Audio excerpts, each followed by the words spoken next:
If I use a royalty-free sample that I got legally from Splice, I put it on my YouTube channel. Another producer or an artist who used another producer's beat who also used that same sound, royalty-free sound, even if they manipulated it, even if they changed it, even if they changed the pitch or the tempo, I'm going to get a claim. Yeah, let's talk about that because you're giving me anxiety by your response to that. What's going down? It's the Music Entrepreneur Club podcast. My name is DJ Payne One. I'm joined by Dame Ritter and Aaron Knight. Dame's back. Dame is back. I'm back. I'm back. Man. He's a brand new man. I'm back and I'm married. I'm getting used to wearing jewelry. Wait, hold on, Dame. Hold on. So if ever Aaron or I miss a podcast, it's not necessarily because we're getting married. So just shift your expectations here, Dame. Hopefully it's because I'm getting married soon, though. Like, I'm looking forward to missing for my wedding. So, hey. Nah, it was. But congratulations, Dame. Seriously. Thank you, man. It was a beautiful day. Took a couple of days light after that, but I'm back. Got a new role at BeatStars, so I'm still getting my feet under me and trying to manage everything that I got going on. But things are good. I'm trying to get that Aaron glow. I was just about to say, you look like you've stepped into a new era of Dame. You look like you're glowing. So I think you have the glow. Nah, it's probably just the ring light. That's all that is. I'm tired this morning. I went to Mickey Shiloh, shout out to them, and Hard Drive. I went to their event last night. They had the Hard Drive Awards. I think they do it annually. It was a pretty dope event.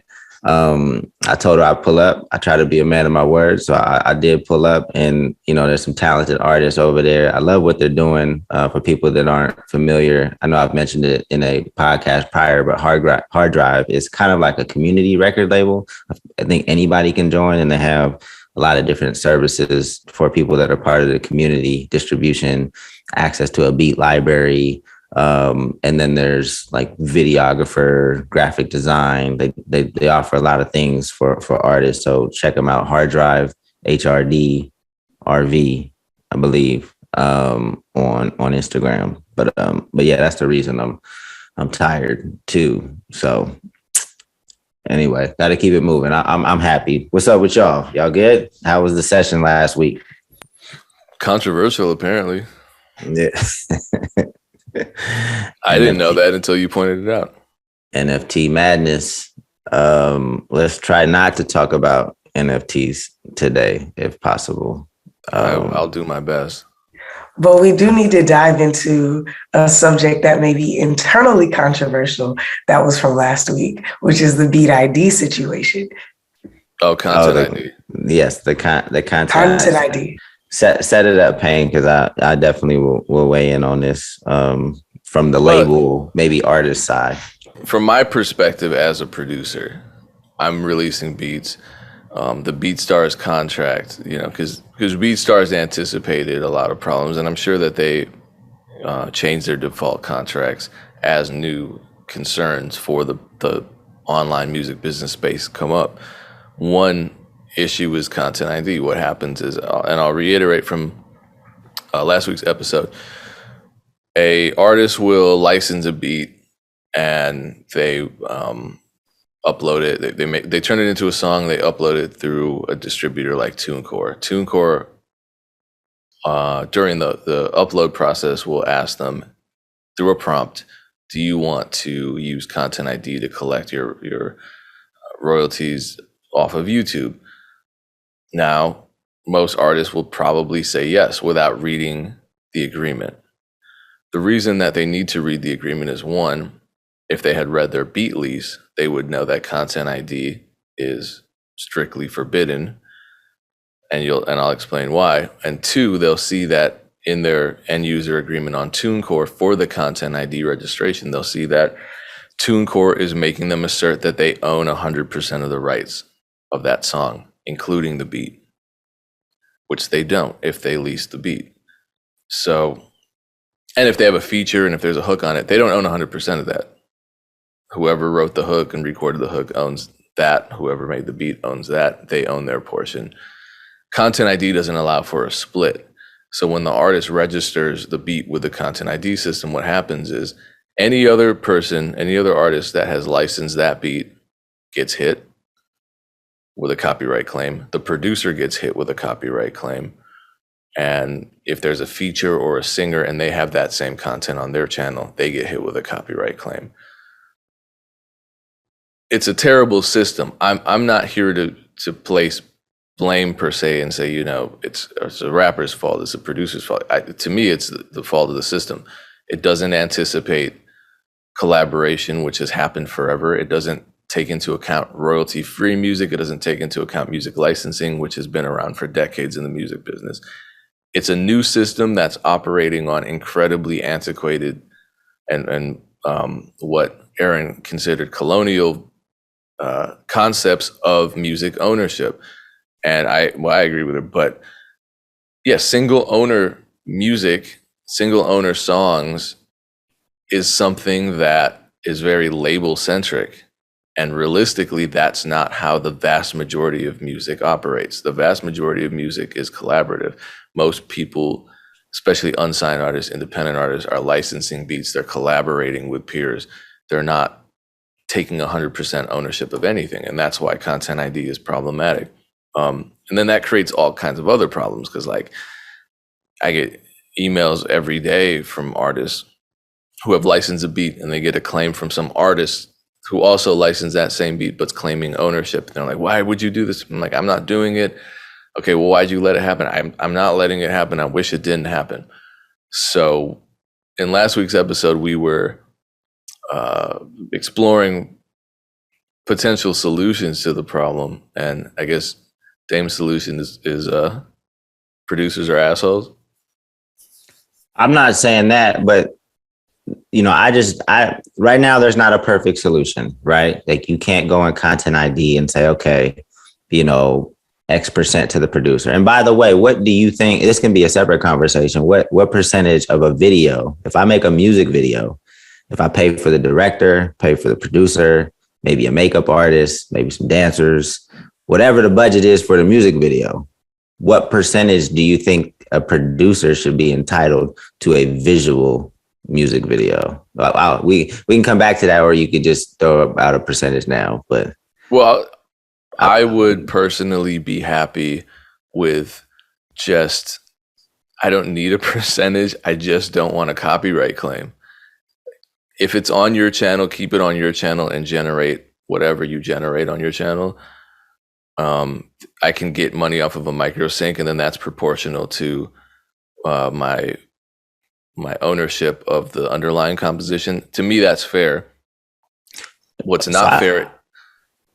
Okay. I rock with that. I rock with that. But what some producers are doing, they're putting their beats in the Content ID system, right? And I understand why, because they're trying to get ahead of the problem. So if I put my beat in a Content ID system and my contract says, when you license this beat, you agree to never use a Content ID system, then there shouldn't be an issue because that's consistent with the contract. Now, granted, I don't do that, and I've explained why, and it's because if an artist licenses my beat and they get a copyright claim from me, it's going to look bad for me.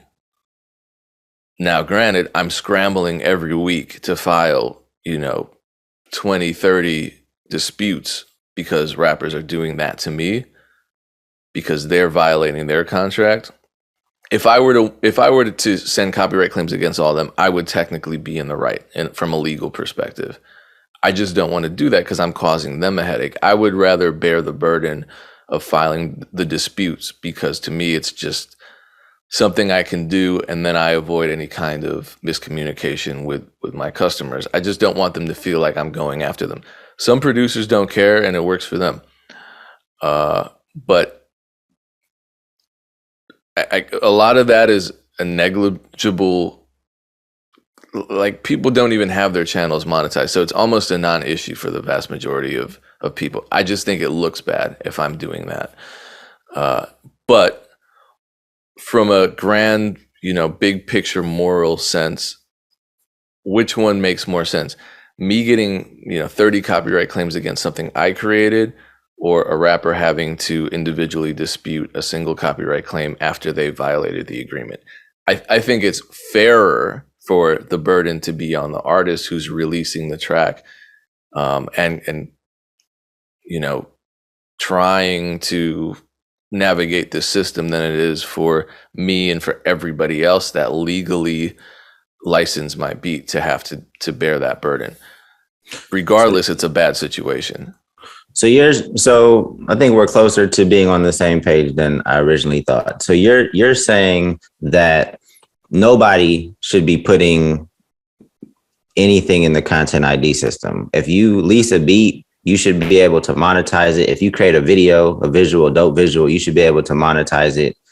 And producers, if they upload to their channel, obviously they should be able to monetize it. I guess my issue that I've seen and one, people should be reading contracts, but we know that doesn't happen, right? Like every day we click boxes that say, do you accept these terms and conditions? Yep. And we just let it ride.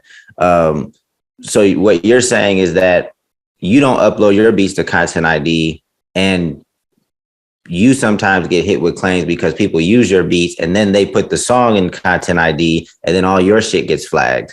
I don't think that's right. Not just mine, but anybody else who likes. If I have a popular beat that got leased, 10 times, the first rapper to violate the contract and put a Content ID claim on it takes money from all 9 other artists that have legally licensed that beat, and from me. So they're getting 10 times the Content ID money. Now that means all of us have to file our own disputes. It's just like, yeah, man, here we go again. And I do this all day, every day, and I don't really complain. The only time it really affects me is when there's miscommunication, when an artist is contacting me saying I'm doing bad business because someone else put a claim out. And it's like, number one, this Content ID money isn't what you think it is. It's pennies. And number two, I can't control it. They're violating the agreement. They're infringing on my copyright. I'm the victim here. If you leave a TV at my house and someone kicks my door down and takes the TV and a whole bunch of other stuff of mine, you can't blame me for the TV being stolen. Whoever stole and broke into my house, it's their fault. So it's hard to communicate because the Content ID system is so convoluted. How do you explain this to someone who doesn't understand intellectual property law, which is most people in the music business, producers, rappers, anybody? It's a mess. It's a big mess. It's a headache. Yeah, I would just say, understand, like, I wish that was well known in, from artist perspective. I mean, you're leasing a beat, just don't put things in Content ID. And I wish the producers didn't put things in Content ID, but then that leaves, I know that you just said Content ID money is pennies. I guess it depends on how the traction of some of this content. So is there money out there that nobody's claiming then? Yeah, I think there's a lot of money that nobody's claiming. It's going straight to the platforms. But I think for now, the best solution would just be producers don't content. This is an ideal situation in a perfect world. Producers don't claim your beats through a Content ID system. Artists, if you upload the video to your channel, that's fine. But if there are no Content ID claims on it, you can monetize that video to your heart's content. The issue is other artists claiming. I feel like in an ideal world, the Content ID system needs to be fixed. It needs to be how DSP systems are, where the splits go to everybody. Like, I personally don't understand why it's so complicated, because you're talking about for leases, exclusives is really hard for us. Cause I told you, like Dylan Graham last week, that's what I'm saying. He made a beat for us. There was a melody similar in a whole other beat that he made, but that group of producers that co-produced with him put the Content ID claim out. We got flagged for a whole nother song. And the way that the metadata reads, it's not like a human hearing it. It's not even like, it's literally just, oh, these things are similar, this song belongs to them. And it was a whole thing for one of our bigger songs. And we were like, after a while, we were like, whatever. But that video probably has 500,000 views just on our side right now. I don't even know what the group of producers. So like, again, it is pennies. But for me, I get frustrated because that part was annoying, and I get why they did it. So I'm with you, more pain. Like everybody, it should be equitable. The reason that it bothers me is that YouTube, all these black box dollars are going to whoever, and it's not the people. So like they need to fix it. It needs to be how DSPs, or not DSPs, how distributors like with video, like, boop, boop, boop, this producer owns this percentage. We could have 23 co-collaborators. Everybody's getting paid exactly how they're supposed to off of every single stream. Why is Content ID not like that? And like you said, it's archaic technology that was recently created. Like, why is it dumb technology? Well, and I'll tell you made why. By people who work in the music industry. It's made by people who are operating under the traditional expectations of the music business, which is ownership, ownership, ownership. That's the label model. We're out of that era. We're in the era of it. What do you think is the percentage of DIY releases versus label releases in terms of the landscape of music on the streaming platforms? It's probably like 90-10. It's probably like a 90-10 ratio, 90 being completely unsigned to 10% actual signed artists. Most of it is just it's more than that. I would say it's more than that. It's probably more than that. 95-5 or something like that. So this Content ID system is for single owners, but that's not realistically how we're moving in the independent / DIY space.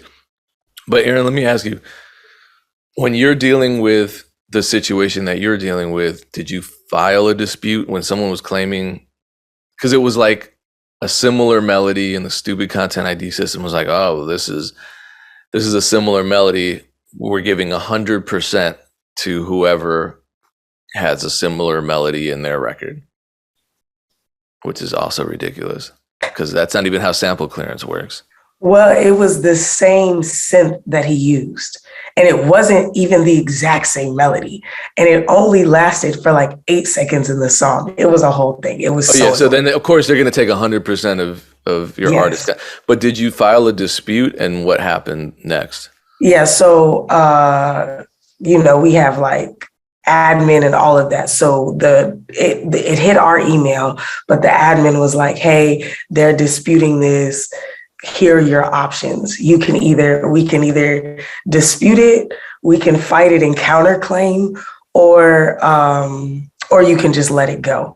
So we disputed it, and then they came back like, no, they kept sending because they also had an admin, it's like, it's Dylan Graham plus some of his other people. And we were trying to get in touch with him, but Dylan is big shit now. So no, it was cool. Like no disrespect to him, but we were like, here's all the paperwork, And it was a whole thing to where we just had to say like, it's fine. Y'all got it. We don't care at this point. Cause it was, like they'll take the video down after a while. Like if there's no whatever. And we did it. It was his hottest song at the time, my artist. And we didn't want the video to get taken down. So they're still making money off. That's what I'm saying. Like that video has like 500,000 views right now. It's his most watched music video. My artist isn't huge, but in a year and a half, getting 500,000 views on a video is great for us as our first label release, our first music video on the label. And we had to deal with that bullshit on Content ID. So like, yeah, they're making the money off of it. It's not hurting us. It's not a ton of money. The video on our channel, I can't remember what they did, but the video on our channel is monetized because, like you can't run ads anymore if it's not. So we can now run ads again. I don't know exactly what happened, but I know we're not getting the Content ID money. And I know that we had to get some sort of paperwork with our admin to fix it, but they're getting the Content ID money now. So I don't really know how it worked, but that was just a frustrating situation for me because I felt like it wasn't that deep, but they were like, the producers, the energy that they were coming with was that they have been screwed multiple times and they weren't letting this go. And I'm like, I totally get that, y'all. We are not trying to screw you. But it was like the co-producers. It wasn't even Dylan. It was the other people that he co-produced with. And it was just some young guys he was trying to help. They were sweet. But then after a while, I was like, this shit is getting annoying. Like, do whatever you need to do. So the co-producers were putting the claim on the track? Because they had like a pub company and an admin company. They were represented by people. So the co-producers were cool. Their team was not so cool. And it turned into this whole back and forth where they're like, this is why we have a team now, because we have been consistently screwed. And I'm like, hey, but we're not those people. I get what you're saying, but y'all know this is not the same song. And they were like, yeah, we know that. But because of the way that it's mapping on Content ID, we want this claim. We want it monetized, and then again, because it was affiliated with Dylan, not that I'm trying to throw his name or drag his name, because it was affiliated with him, their thought process was this could be a bigger record. We want to get all the money from it. And of course, their team is thinking the same thing because they have a brand new team. So yeah, this is that stupid ass shit that producers do. And it's just the whole cycle of abuse. Like, we've been screwed over, so we're just going to be assholes to everybody. I hate that stuff. But okay, so here's the last issue. And this is a huge issue with Content ID. And you brought it up with the whole system catching a melody or some kind of musical element. Royalty-free music, TrackLib, Splice, Sounds.com, Arcade, all of these services that you pay for that provide any royalty-free music library, or even a non-royalty-free music library that's available for use, that gets caught in the system too. If I use a royalty-free sample that I got legally from Splice, I'm paying for the membership, or Arcade, I'm paying for the membership. I put it on my YouTube channel. Another producer or an artist who used another producer's beat, who also used that same sound, royalty-free sound, even if they manipulated it, even if they changed it, even if they changed the pitch or the tempo, I'm going to get a claim if they misuse the Content ID system. And how do I navigate that? I file a dispute. So it happens to me all the time. I'll get a sample pack, or I'll download a sample from Splice. I'll make a beat out of it, upload the beat to my YouTube, and immediately I'm getting a copyright claim because someone used the same sample in a Content ID system. Either another producer or whoever used that other producer's beat, they're claiming ownership of it. How do I dispute that? I can go through the process of disputing it, but whoever is their admin, whoever is their distributor, can just say, nah, we don't believe you. We want 100% of whatever it is. I never even get to communicate with the other person. Now it's out of their control. It's in the control of the Content ID system, and the Content ID system is heartless. The Content ID system doesn't give a fuck about artists. The Content ID system doesn't care about art. The Content ID system is all about ownership, single ownership. It's this fight on the internet. The battlegrounds are YouTube, and the fight is for complete single person, single company ownership of music across this broad landscape where everyone's collaborating, where everyone's using sample packs and royalty-free sounds, where everybody has access to the same resources, where there are features, where there's co-writing splits. And Content ID says no, single owner or nothing. And that's what we're fighting against. It's ridiculous.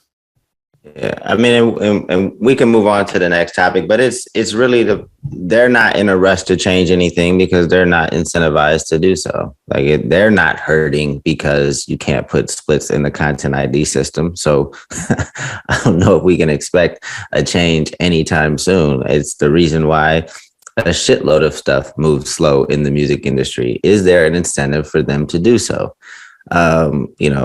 I said I weren't going to say those three letters, but it's the reason why I don't think there's going to be massive movements towards like the NFT stuff. Damn it, I said it. Or just Web3 in general. I should have just used Web3 instead of NFT. But anyway, let's move on. We got a few other topics. This one can probably be quick because I want to try to get to both of them. But I saw T-Pain on TikTok. He's on tour. He's on a nationwide tour. He's kind of had a resurgence in social media, in my opinion. Like, I've just seen him more popping up. So I think his his popularity is kind of coming back up. So he going on tour. I think the tour is doing relatively well, but he made a TikTok post and he called out Dallas specifically. He showed the chart in which, percentage of tickets sold in each city. In Dallas, I think was at like 20 something percent. And he basically was calling them out saying, yo, Dallas, I thought you were messing. I thought you effed with me. How come you're not buying any tickets? And it's more so in a playful manner. Like I don't think he's like super mad, but he's really like, yo, like, why aren't people buying tickets for Dallas? I think ultimately, it's good promotion for the tour. But I wanted to say two things about it. One, if you look at that, if you look at the post, you saw that a ton of cities weren't anywhere near like 70%, 80%. There was a lot of 40%, 30%. And I just wanted to highlight again how difficult it is to tour, right? And how grateful you should be if even 10 people show up to your show. Like, this is T-Pain. I don't know if he's got Grammys. I'm assuming he's got Grammys, but probably platinum selling artist in the past. This is somebody that is a household name, a legend in the game. His tour is not selling out. And I'm sure he's not doing the biggest venues either. So I just wanted to highlight again how difficult it is to get people to come out of their house and watch you perform. Because a lot of people think it's very easy. Like, oh, on Spotify, it showed that I had 10 listens, or no, they says I had 200 listens in Wisconsin. Let's do a show there. Like, no, like that's not how we're. Aaron, from your perspective, do you look at Spotify data and what number in Spotify is like, okay, that is that's a market? I think that would be, if you have that number, like that would be kind of a healthy thing for people to know. Yeah, Spotify is definitely a factor, but typically this is why people really have to understand the game. You will typically reach 10% of the people who follow you on Spotify per city. Like, they'll be able to know that you're coming. So if you have 20,000 listeners in Dallas, your odds, and this is if you're doing liners on Pandora, if you're advertising well on socials, if you're running ads, if you have an email list. This is if you're actively talking to your audience, you're going to hit about 10% of that. So if you have 20,000, about 10% of those are going to see it. So that's 2,000 people. Of that 2,000 people, the average conversion rate is 1%. 1% of that 10,000 of the 10%. Do you know what I'm saying? So if you have 2,000 people now who hear about it, your 1% conversion rate is 200 people, right? Is that math right? I could be wrong. It's actually 20 people. 20 people. Right. That's what it is. I'm like, yeah. It's like so minuscule. So that's an average conversion rate. If you do really, really, really, really, really good at marketing, you can hit 10% of that, which is the 200. So like, that's if you're like spending probably $1 per head now in ads. So one, that's why touring, understanding the amount, like the size of the venue you need to have is super important. Two, your local openers or whoever you bring on the road is super important. Regional openers, different people with regional draws are super important. The marketing is super important. And then beating people over the head with, I'm coming to your town, I'm coming to your town. And then the last thing is incentivizing people. People think that the incentive is watching you perform. It is not at all. Like, they're paying you.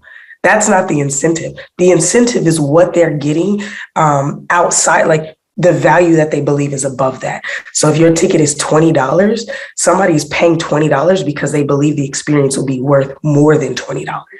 Do you know what I'm saying? So if you're, hey, I'm coming to your city, it's going to be lit. What? You know, and that, so it's like people aren't looking at the numbers, and then they don't really know their true market value. 20,000 monthly listeners, 20,000 listeners in a city is significant. If you have 20,000 listeners in a city, you probably have several million monthly listeners. So if you have less than that, or at least $1 million. If you have less than that, you really have to do the work. You need to go open up for people. You should not be headlining a tour. You need to be hitting that city. You need to do 3 or 4 cities that you hit regularly, and you're building your live show. You don't need to, oh, I got 15 cities on Spotify. Let me go to, no, like touring is such a delicate balance. I watch people strike out daily, even pre-pandemic. Post-pandemic, it's a whole different ballgame. I don't even believe in tours anymore. I've said that before. I believe in like, you need to do experiences, do 2 or 3 cities, blow that shit up, do something really incredible, take all the footage, wait 3 or 4 weeks. All that footage is out, announce the next date. I don't know if y'all are seeing, I've said this before on the podcast. I don't believe in touring post-pandemic. I know that she has different issues than most artists, but Summer Walker is doing exactly this. She'll go to Chicago 2 nights. She'll do Chicago. They'll post all the footage. Then she'll announce LA 2 nights, right? And her shit is spread apart like a month at a time. And yeah, it's her social anxiety, but they're killing right now. They're killing, selling out every night in bigger venues than I think that she honestly would have sold had she done a full tour. Do you know what I'm saying? So people really got to analyze. Touring is way more difficult than you realize. Even if you're a decent artist, if I know Summer Walker, Coachella, Drake, whatever, if I'm in LA, I know I have a certain amount of money. All these people are coming through. I'm choosing who I want to go see. I'll catch everything else on Instagram. You know what I'm saying? Like, people don't realize how much so many factors play into the touring world. That's why I throw a festival now, and we have a few experiences around. We'll throw a party for an award show. You just got to get people to touch you in a different way before you're trying to actually tour. Yeah. I go ahead, man. My bad. No, I'm gonna. Someone sent me something that I want to include as supplementary material to this conversation, so that can wait. To touring? Oh, go ahead. Have you heard of the artist Little Sims? She's a British artist. Yes, from England, I think Sussex, right, or something like that. She's on Top Boy. I just finished that like a week ago. Okay, so she had just recently this week canceled her U.S. tour, and it became a whole viral post. And her line, the line that stuck out that I think people are really fixating on and interpreting in their own ways is, she writes, "I pay for everything encompassing my live performances out of my own pocket, and touring the US for a month would leave me in a huge deficit." And so, of course, she's just explaining exactly what happened. And now it's up to the internet to take what she says and run with it to all types of places. And one such response, and shout out to Magic Beats, he DM'd me this. One such take was from Dan Alani, who said, "Sims has nearly 3 million monthly listeners and a Brit Award. The audience and the streams are there, but the money is not." Now, I'm reading other responses, and it's people saying, "Oh, the festivals are underpaying you," or why didn't you just demand all in, or not all in? Why didn't you just demand flights included? It's like, none of you have toured, so none of us know. But as someone who's toured, and as a group of 3 people who have toured extensively and booked tours, just because you get a couple good shows does not mean you funded the entire tour. You're looking at sales. You're looking at all these. Number one, I'm sure Little Sims isn't getting crazy guarantees everywhere.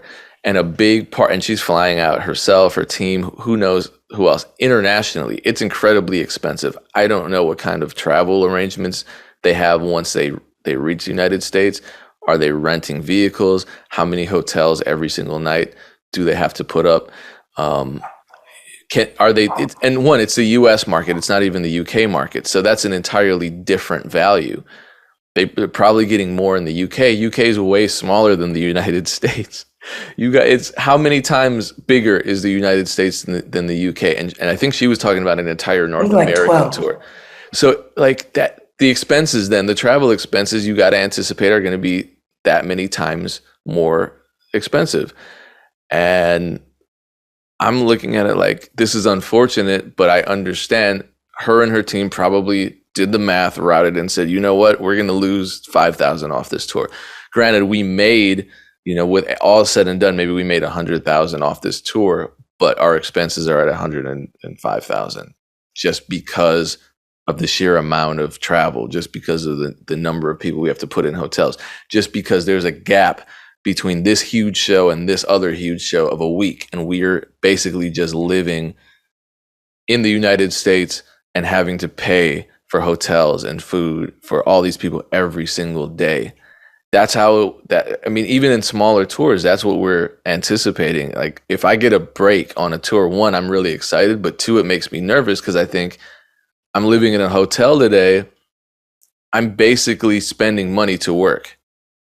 That's counterintuitive. It's super every day off. That's why when we toured, we were lucky enough to be able to like do shows back-to-back days, and we could hit these smaller cities and still do a show. And days off on tour are boring as shit anyway. So you might as well do a show. But touring is super expensive. It's important that you budget properly. It's important that you route your tour properly. There's so many, it's not rocket science, but there's so many details to successful touring. And of course, people on Twitter are going to come out the woodwork and have their 2 cents because they don't know shit about the music industry. People in the music industry don't know shit about the music industry. So that's also the value of a booking agent, because a booking agent is going to know or should know all of these smaller details. Most booking agents are shit, to be honest. Well, I know some good ones. Shout out to my guy. But most booking agents are shit. They just want to make their money and then they want to chill. I fight booking agents on a regular basis. Shit. Well, shout out to my guy, Eric Abel, who is a solid booking agent who's been dropping a ton of gems on Twitter as well. So, but yeah, touring is tough, man. Let me just say one thing about the touring before we move on. I know you're about to move on, but I will say most teams don't know how to tour smart. There's a book called Tour Smart, but most teams, and this is Sims, I didn't even know you were going to be on tour. I love you. Her song was playing when I got the call that my grandmother died. Like, I have a very emotional relationship with Sims music. Like, so if she wants to come to Atlanta, I can blow her shit up for sure. We will plan an experience though, not just a show. But people don't typically come the DIY route and then explode and then take on that same mentality. The reason that my artists always make money on tours is because I have been touring so long as the DIY manager that I know, like, off days, like you said, so expensive, but you need them or everybody is dead, especially me as the tour manager. But if you can plan a meet and greet in a middle city, or if you can make sure that there is somebody who owns a property that wants to let you stay for free in exchange for recording on their podcast, or, there's places where you can save literally thousands of dollars and make an extra 2,000, 4,000 here. That's like quite literally the difference in a $5,000 deficit or a $10,000 profit. That $25,000 swing is like down to the micro details. A lot of people can look at routing and say, oh, this routing is cool. But somebody who's touring smart, or even like your VIP packages that you're offering, I feel for teams, but you really, when you're looking at your tour manager, when you're looking at your booking agent, you need to be finding people who understand your vision and are way more interested in helping you develop as an artist and make money and grow your audience than they are in just getting it done, Right. Yeah, no, we toured very successfully, never lost money on a tour. When we started getting in the industry and, people started asking me how we toured and how much money, because artists sometimes would jump on our tour or we would go on their tours and they were spending money to tour. I was like, this is a business for us. Like, why are you guys spending money to tour? Like, it didn't make sense to me, but I didn't come from the music industry. So a lot of shit didn't make sense to me. But it's an amazing feat that you never lost money on a tour. I've only lost on one tour. It was the very first tour I threw on my own, but that's an amazing feat. I had the same experience. My artist just got off a tour and the label was like, yeah, we were losing 5,000 a night. And I was like, how? Like they were selling out most of their, I'm talking about, they were like average, like literally average 3,500 cap venues. How are you losing $5,000 a night? Like, and I know what our daily guarantee was. I'm like, y'all weren't paying us shit, and I know y'all not paying nobody else. How? I don't know. It's just people don't tour smart. It does not make sense to me. What is the point of going on tour if you're going to lose that much money? Like a little bit, cool, invest, but no, people don't know how to tour. Yeah, and then this whole narrative that there's no money in the music business. The tweet that I read that said, the streams are there and the accolades are there, but the money isn't there. That's not, I shouldn't speak on it as though I know. My gut feeling is that's not why the tour got canceled. It wasn't because Little Simz isn't successful at generating money in her music career. It's because the tour itself wouldn't have generated money. Maybe it would have generated some. Maybe at the end of it all, it would have generated 20,000. Maybe there was no deficit, but is 20,000 worth it when you're splitting it among however many players are involved? No. And is it worth it versus what you can do instead of touring to make money, right? Like launch a merch campaign, put out more music. There's definitely money in music. Anytime you want to know if there's money somewhere, follow the finance companies, right? The fintech companies. If there are people flocking to your industry from finance, there's money there. And that's definitely been the case for music. People are buying catalogs left and right. There's different services popping up left and right. Follow the finance companies. There's money in music. You just have to figure out where it is, find your lane and capture that revenue.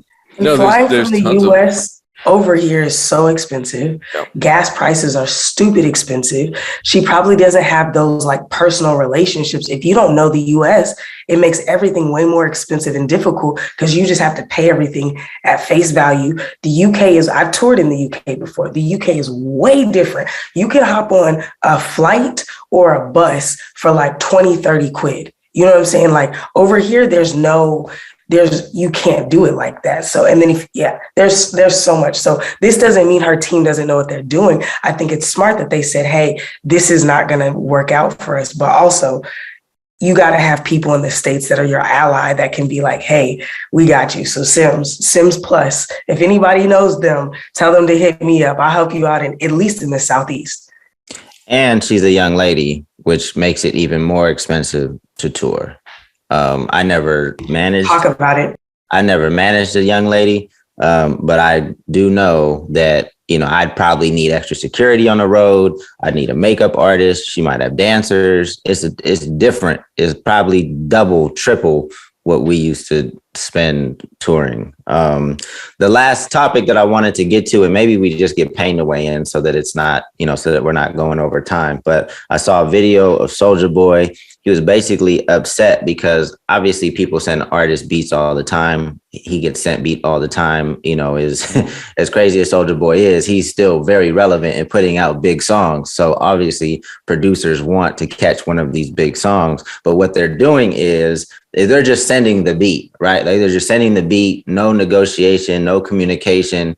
And then I guess there's been times in the past where he's used the beat, the songs come out. And once the song comes out, the producer circles back and wants a lot of money for that beat. So he basically was upset, saying, look, I'm no longer paying this ridiculous prices. You better come to me up front saying how much this beat is when you send it in an email, because he's not going to do the dance afterwards. And you're not going to try to take advantage of him when he puts the song out.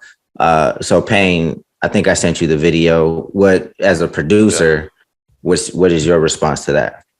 I wish I could weigh in on this separately, like in another episode, because there's a lot going on. Do we table it? Can we punt it to next week? I'm in the mood to talk about this because this touches on a lot of topics in the producer community and just in music business in general. But also the fact that I think it's interesting. This reminds me, like, on a very small scale, what I went through with the Pooh Shiesty record, the hit song, where everyone's saying, you know, this is not everyone, the loud minority saying this is trash. You go on the internet and you start looking at the comment section and you think a handful of comments are public opinion. And then the song goes on to become a hit. And it's, you know, my first hit single amid all of that adversity. And, you know, I was thinking, oh, the song's done. It was to the point where they even had the artists themselves going on Instagram upset with their fans because their response was so negative. And then lo and behold, 500,000 units sold. Doesn't add up. I look at Soulja Boy's career similarly, because I remember when Crank That came out, it was one hit wonder this, one hit wonder that, ruining hip hop, all these stupid conversations surrounding one, you know, 17, 18-year-old artist viral success. How many years has it been? This has been like 15 years now. Soulja Boy's still in the spotlight. Still relevant, still has, I mean, his Make It Clap hit came out, and that was a BeatStars beat. Came out last year, I think it was last year, maybe the year before, but regardless, it was a viral hit. A TikTok hit utilizing today's technology, the same technology that unknown artists, the newest artists, the cutting edge artists are using to go viral and explode onto the music scene now. So opinions, I don't know. It goes back to just not getting caught up in the opinions of the internet, because the internet becomes an echo chamber of opinions. It becomes this mob sort of scenario, and everything seems to be amplified. All the voices, all the dissenting opinions seem to be amplified. And I feel like internet culture is now the culture of trolling. You really can't separate the two. So trolling is negativity. It's being contrary. It's having a dissenting opinion, regardless of what the topic is. And you're just going to see more and more of that. So I want to end on a positive note with artists, and just, you know, even if you don't like Soulja Boy or his music, or even if you don't like me or the music that we made that was successful recently, the point is, all of us, when we embark on this journey and are putting music out, we're going to face dissenting opinions. We're going to face criticism. We're going to face trolls. At the end of the day, it doesn't matter. It does none of that. You think when that gold plat came in on the RIAA website, I was like, oh man, but what about the people that didn't like it? What about the YouTube comments that were mean? No one cared. You think Soulja Boy, when Make It Clap went viral again, he was thinking, oh, what about all those people that called me a one-hit wonder back when Crank That came out? He was thinking that because he made videos about it, because he wanted y'all to know that he's not a one-hit wonder. Oh, but there you go. You know But yeah, so that's motivation. That's the same reason why I'm speaking on it, because, you know, no matter how successful you become, you know, even if you're a little bit successful on the DIY level, even if you're successful on, you know, a massive scale like Soulja Boy, you're going to experience the same stuff. And I think it's even harder. I guess I don't know. I've never experienced that level of criticism on the viral success, you know, multi-platinum level, as someone like Soulja Boy did when Crank That came out. But, you know, even dropping a song that gets 100 plays and you see 3 comments that are telling you you're trash and you should quit making music, that's hard to see. But it doesn't matter. Payne, I'm confused. You took this in a totally different direction. I did. I'm sorry. He was saying table it because he wants to talk about it next week. So I want to talk about the actual producer dialogue. I was like, I didn't set this one up. Something must have been on Payne's mind, and I was like, okay, he took a different turn on it. But yeah, we could definitely talk about it next week and everything else related to it. Well, let me ask you, Dame, just really quickly, like, when you were running Funk Volume, was there a lot of criticism? Did you see a lot of people hating on Hopson's music? Yeah, I mean, that's part of his success, though, right? Like, he's a very polarizing artist. He's going to get people that love him to talk about him, and he's going to get people that hate him to talk about him. and it's wins on both sides, right? Because at the end of the day, there's double the comments and double the engagement, because people are now warring back and forth because Hopson's some people's favorite rapper and some people he's the corniest cat in the whole universe. So these people are going to duel and create long comment threads. So that's a big reason why he got popular. So. But yeah, we'll table it. Because I wanted to talk more so about just the tactics that producers are using to get their beats in front of people and negotiating or not negotiating after music comes out, and how messy that can get. Which labels do all the time, by the way.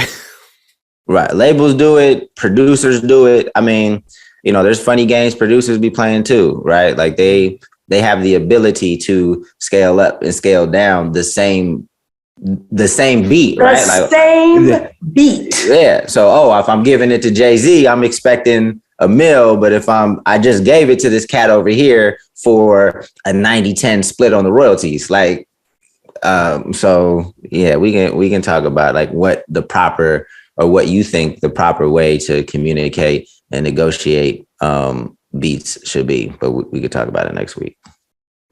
Oh, this will be fun. All right, well, stay tuned for that. Shout out to everyone tuning in. Dame's back, so he can tell you exactly how to stay updated every time we go live, because we are live with our free music business mentorship program twice a week, Mondays and Thursdays at 3 p.m. Eastern Standard Time. You just got to text a word to a number. And actually, we're going to have some updates because things are going to be changing in the very near future. So I'm not sure. You can always text us to get updates on what the MEC is doing, because we're going to continue doing the podcast and hopefully some other things. So to stay updated on all of that, text MEC to 844-206-7800. Stay locked in. Payne and Aaron really know what they're talking about. They still do this shit every day. That's why I think we are way different than some of these other podcasts and people talking about the music business. We live this, breathe this every single day, and give you guys information for free. So tap in with us. Thanks for tuning in. Peace, everyone. Peace.